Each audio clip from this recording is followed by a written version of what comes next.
Food crisis. It's in the news every day. But what is it? Some places in the world, it's too little food, maybe too much. Other places, GMO is saving the world. Maybe GMO is the problem. Too much agricultural runoff, creating bad oceans, toxic oceans, attenuation of nutrition. They go on. And I find the current climate of this discussion incredibly disempowering. So how do we bring that to something that we understand? How is this apple food crisis? You've all eaten an apple in the last week, I'm sure. How old do you think it was from when it was picked? 2 weeks? 2 months?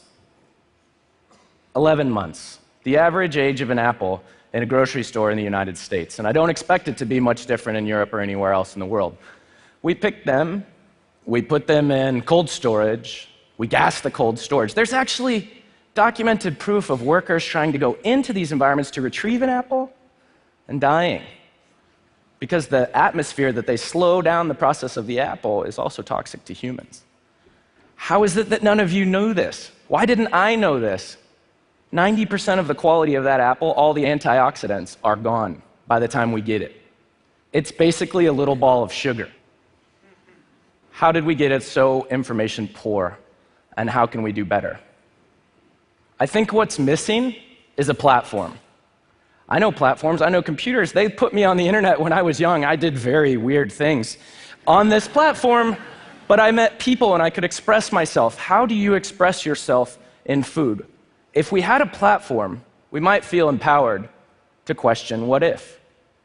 For me, I question, what if climate was democratic? So this is a map of climate in the world, the most productive areas in green, the least productive in red.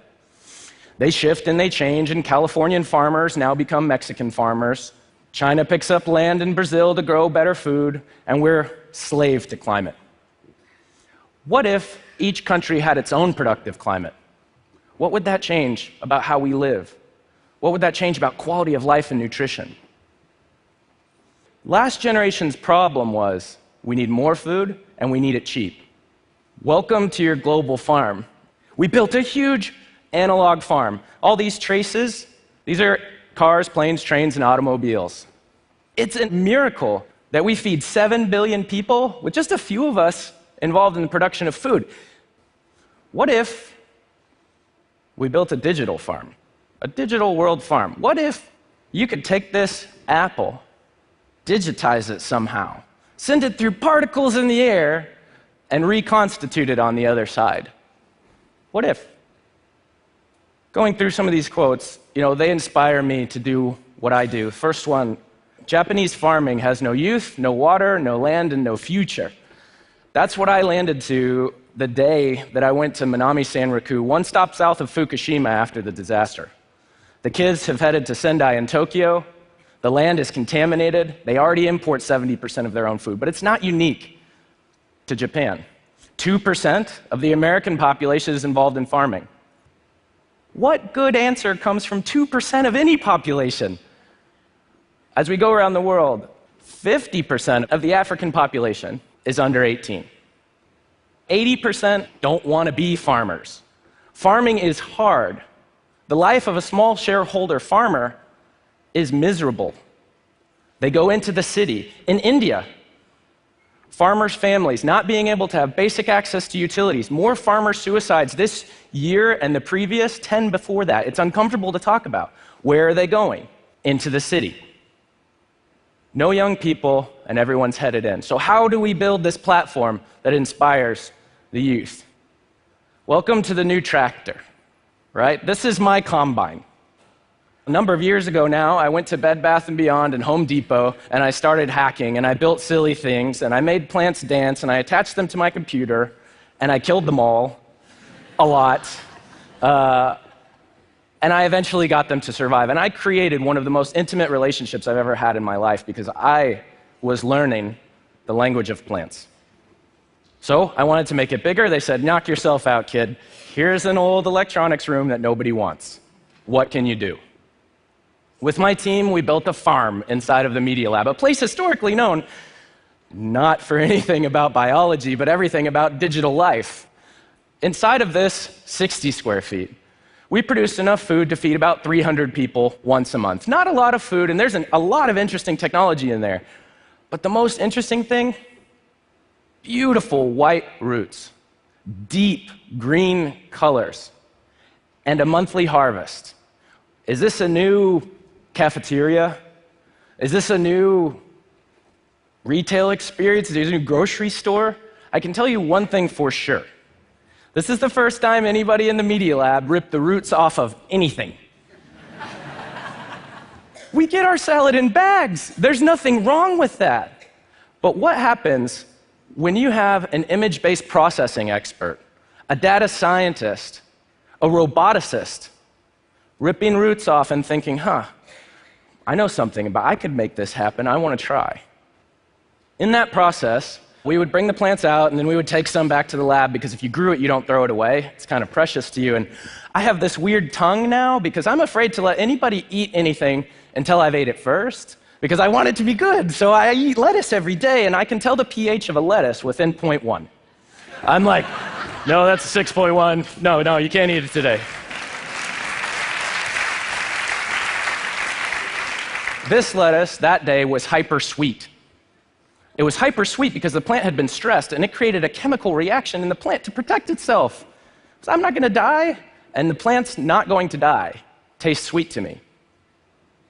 Technologists falling backwards into plant physiology. So we thought other people needed to be able to try this. We want to see what people can create, so we conceived of a lab that could be shipped anywhere. And then we built it.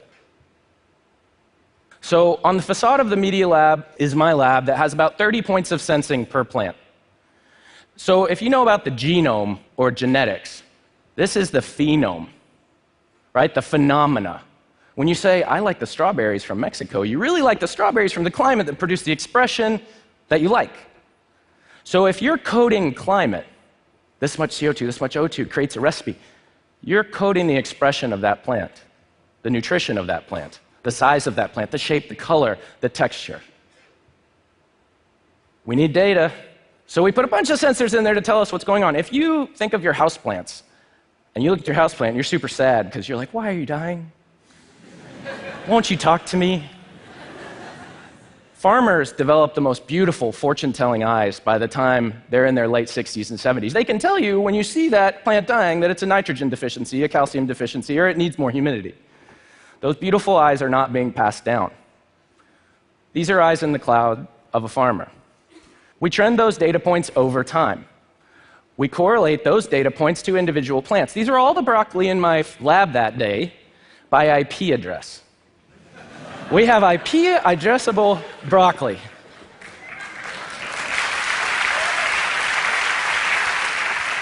So, if that's not weird enough, you can click one and you get a plant profile. And what this tells you is downloadable progress on that plant, but not like you'd think. It's not just when it's ready. When does it achieve the nutrition that I need? When does it achieve the taste that I desire? Is it getting too much water? Is it getting too much sun? Alerts. It can talk to me. It's conversant. We have a language. I think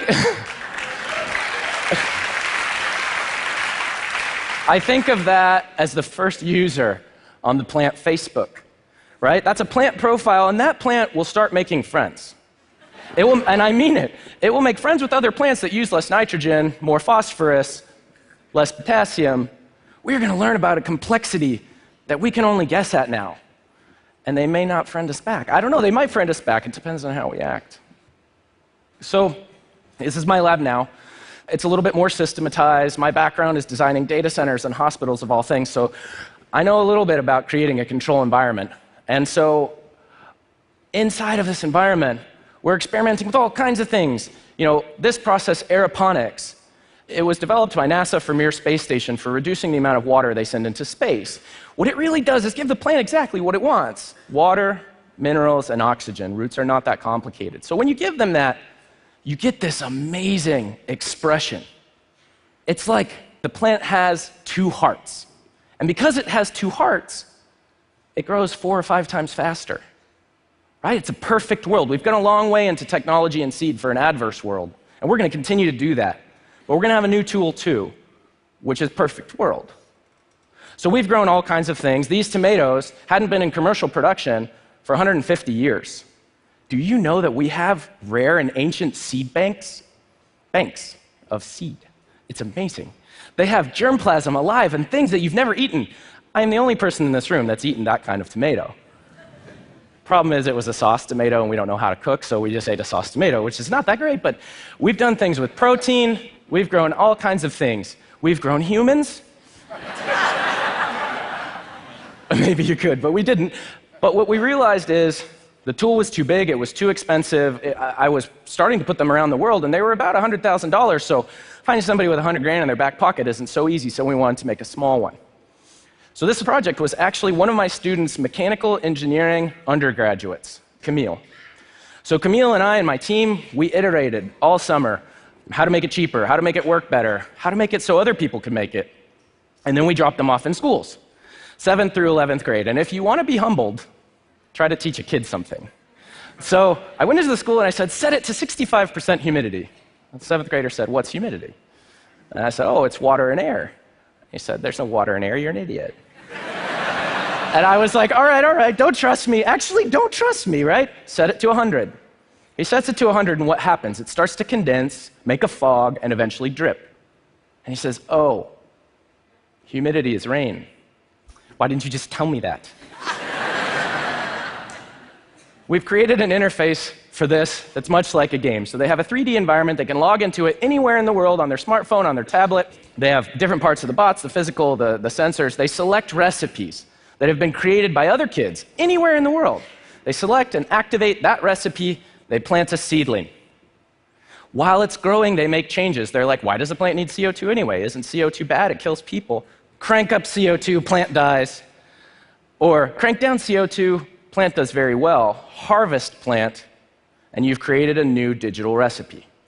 It's an iterative design and development and exploration process. They can download then all of the data about that new plant that they developed, or the new digital recipe, and what did it do? Was it better? Was it worse? Imagine these as little cores of processing. We're going to learn so much. So here's one of the food computers, as we call them, in a school in 3 weeks' time. Right? This is 3 weeks of growth, but more importantly, was the first time that this kid ever thought that he could be a farmer, or that he would want to be a farmer. So we've open sourced all of this. It's all online. Go home, try to build your first food computer. It's going to be difficult. I'm just telling you, we're in the beginning, but it's all there. It's very important to me that this is easily accessible. We're going to keep making it more so. These are farmers. Electrical engineer, mechanical engineer, environmental engineer, computer scientist, plant scientists, economists, urban planners on one platform, doing what they're good at, but we got a little too big. I'm proud to announce this is my new facility that I'm just starting. This warehouse could be anywhere. That's why I chose it. And inside of this warehouse, we're going to build something kind of like this. These exist right now. Take a look at it. These exist too. One grows greens, one grows Ebola vaccine. Pretty amazing that plants, and this DARPA Grand Challenge winner is one of the reasons we're getting ahead of Ebola. The plants are producing the protein that's Ebola resistant. So pharmaceuticals, nutraceuticals, all the way down to lettuce. But these two things look nothing alike, and that's where I am with my field. Everything is different. We're in that weird, we're all right stage, and it's like, here's my black box, no, buy mine. No, I've got intellectual property that's totally valuable. Don't buy his, buy mine. And the reality is, we're just at the beginning. In a time when society is shifting too, when we ask for more, cheaper food, we're now asking for better, environmentally friendly food. And then when you have McDonald's advertising what's in the Chicken McNugget, the most mysterious food item of all time, they are now basing their marketing plan on that. Everything is changing. So into the world now, personal food computers, food servers, and food data centers. Run on the open phenome. Think open genome, but we're going to put little climate recipes like Wikipedia that you can pull down, actuate, and grow.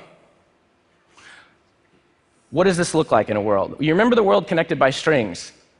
We start having beacons. We start sending information about food rather than sending food. This is not just my fantasy. This is where we're already deploying.